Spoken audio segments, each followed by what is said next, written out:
informe Hombre, Gay y Joven, la imagen del colectivo LGTBI en los medios, lo hemos realizado en gran parte porque hay un vacío en cuanto a investigación respecto a cómo tratan los medios al colectivo LGBTI. Una de las primeras conclusiones que hemos sacado es que el colectivo LGTBI tiene presencia básicamente con las informaciones que están centradas en ellos como tema.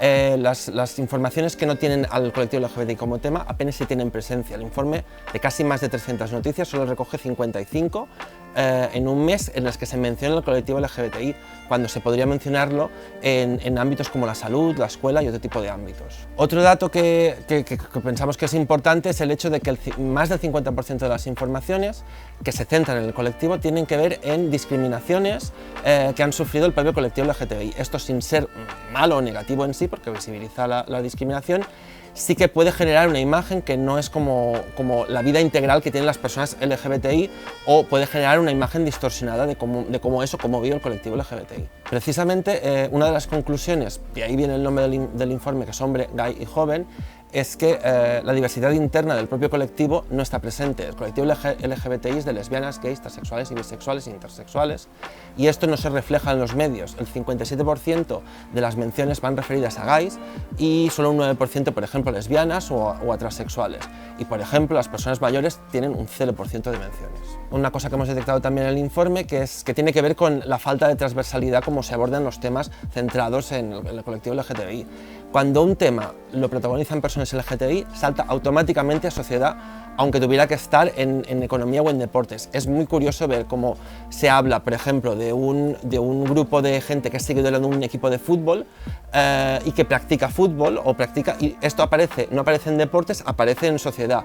O cuando se habla de las discriminaciones o de las buenas prácticas que puede haber en empresa o en tema laboral, aparece en sociedad y no aparece en economía laboral. Esto forma parte de la falta de transversalidad o de que automáticamente pasa a sociedad cuando es persona LGBTI. En cuanto a las fuentes, una cosa que resulta también interesante es que en general las noticias solo se citan en un 30% de las ocasiones al movimiento LGBTI. Yo creo que es una carencia porque se tendría que citar muchas más veces, y resulta curioso también que cuando se habla de violencia o de agresiones o de discriminaciones, no sé si era el 8% o así, había fuentes LGBTI-fóbicas. A mí personalmente yo creo que no está mal, porque la LGBTfobia está ahí, está presente, tiene que salir reflejada. El problema está cuando a veces no se contrastan estas fuentes y se les da una credibilidad o prestigio, o no se las contextualiza. Por ejemplo, recuerdo alguna noticia en la cual Vox opinaba sobre el tema y no había ninguna contrapropuesta por parte del movimiento LGBTI, o por ejemplo cuando al cura de Hospitalet, al custodio, hablaba de por qué había discriminado a gays y se le hacía una entrevista y no había una contra a esa información. A mí lo preocupante me parece que no haya fuentes LGTBI, sino que no se contextualicen o se contrasten. El informe está dentro del marco de informes que realiza Mediacat, el Observatorio Crítico de Medios, que está organizado por el Grup Barnils y en el cual también patrocina la Fundació Catalunya.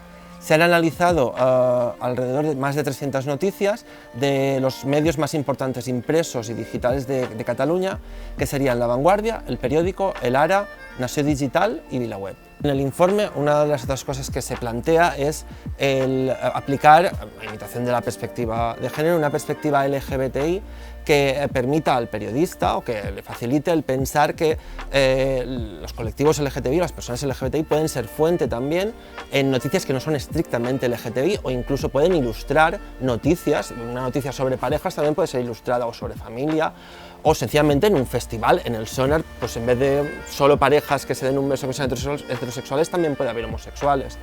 Y esa perspectiva, si bien hay recomendaciones, sí que es verdad que está poco trabajada por los periodistas y por los medios, y yo creo que sería muy interesante que hubiera más informes y que hubiera más trabajo por parte del movimiento con los periodistas para formarles y para intercambiar opiniones y ver cómo se puede tratar mejor al colectivo LGTBI en los medios de comunicación.